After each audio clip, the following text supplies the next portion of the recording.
Strange Darling, the newest horror thriller.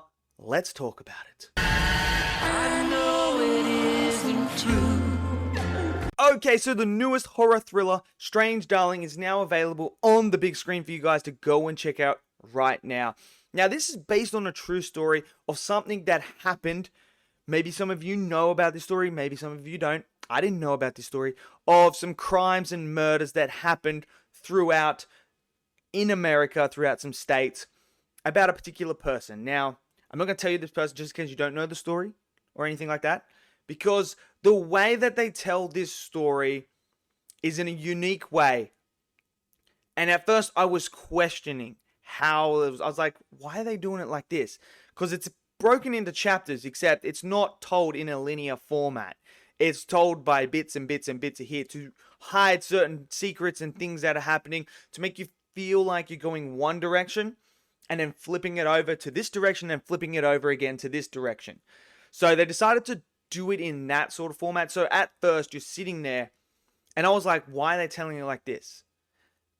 And I'm like, this just doesn't feel right. But as the movie progressed, it started to come clear and make sense. And you're like, okay, I understand why they told it that way. So I thought that was a very clever way to tell this story, because we're so used to linear storytelling where you're like, oh yeah, here we go. We're telling the story from start to finish in that way. So you got everything going on and then the reveal happens at the end. You're like, oh yeah, I can predict it.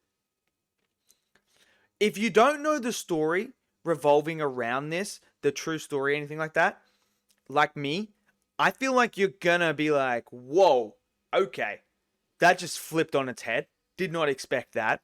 Where if you know the story, you know where this is going, so you're not going to have that sort of like, oh, wow, that caught me by surprise moment. I got that moment. I was like, whew, did not see that coming.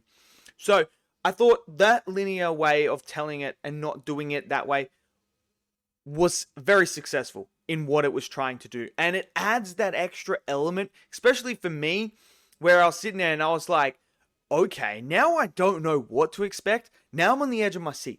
Now I'm like, what's going on here? So I really, really like that. This is definitely bloody and gory. There's a lot of stuff that happens in here that's just out of nowhere. And it felt real in a way. What I mean by it felt real is it was believable that this is a true story. Now, when we talk about true stories and movies and that, they do embellish sort of things in the movie that kind of put it over the top. We've seen that in movies. So I don't know how much of this is embellished and, you know, over the top of what actually happened of true events. But it caught me by surprise. There was moments where I was like, damn, did not expect that to happen. With the blood, with the gore and everything like that. That was truly, truly good. And I really enjoyed that. The performances. And now this film really rests on the shoulders of two people, our two main characters that we follow. And their performances are fantastic, man. Kyle is fantastic in this film.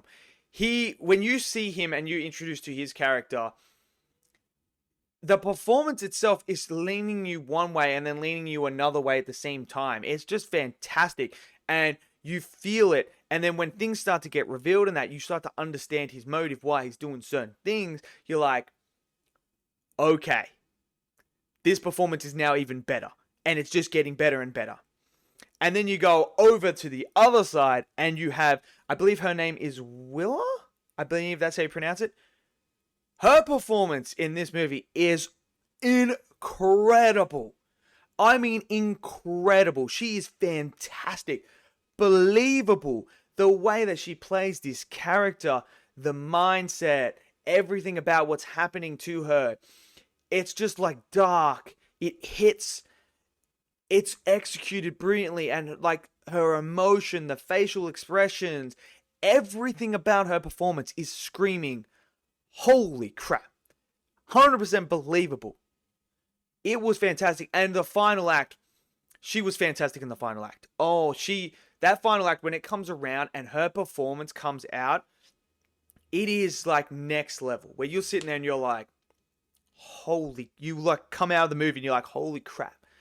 She was just brilliant in that final act.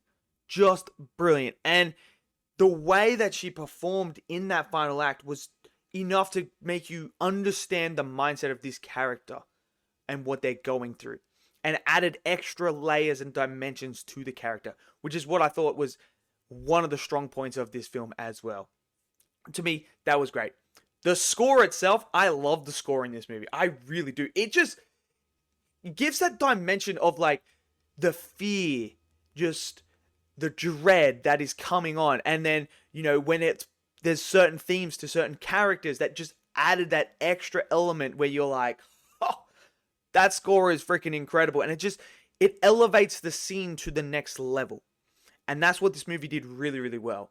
It just elevates each scene, each moment that these characters are on screen to the next level.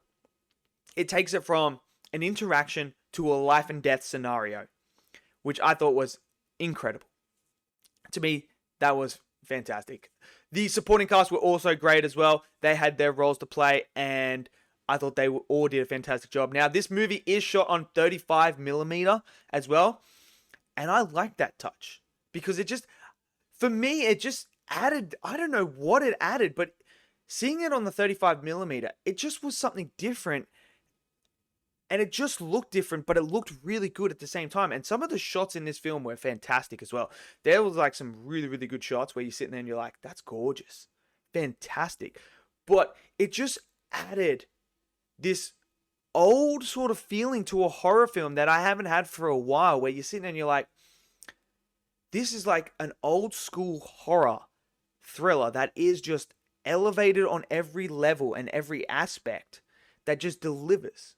So for me, I really enjoyed that aspect as well. I thought the cinematography was great, and that choice of the 35mm, I thought worked really, really well in this film. So now, like I said, I think one downside to the film that I think people are going to have is if you know the story of this, you're not going to get that surprise factor. You're not going to get that, which could take away from the experience of the film, which might hinder your viewing and stuff like that. And again, at times it is confusing to try and piece together what is happening and that because of the non-linear format that it's told in. But I'm telling you, once you get halfway through the film, it all starts to become clear. So don't fet that you're going to be like, you know, sitting there and you're like, I'm confused. I don't know what's going on. What's happening here? Why are they telling like this? Trust me, when it gets to the halfway point and things start to become clearer and that why they're hiding certain elements and story threads and that, you understand why, and then it will all make sense. So I really enjoyed this movie. I thought it was really good. So let me know what you guys thought of Strange Darling. Did you guys enjoy it? Did you not? Smash it down in the comment section below. Smash that like button. Click subscribe. And I'll see you guys next video. Until then, stay safe and peace out.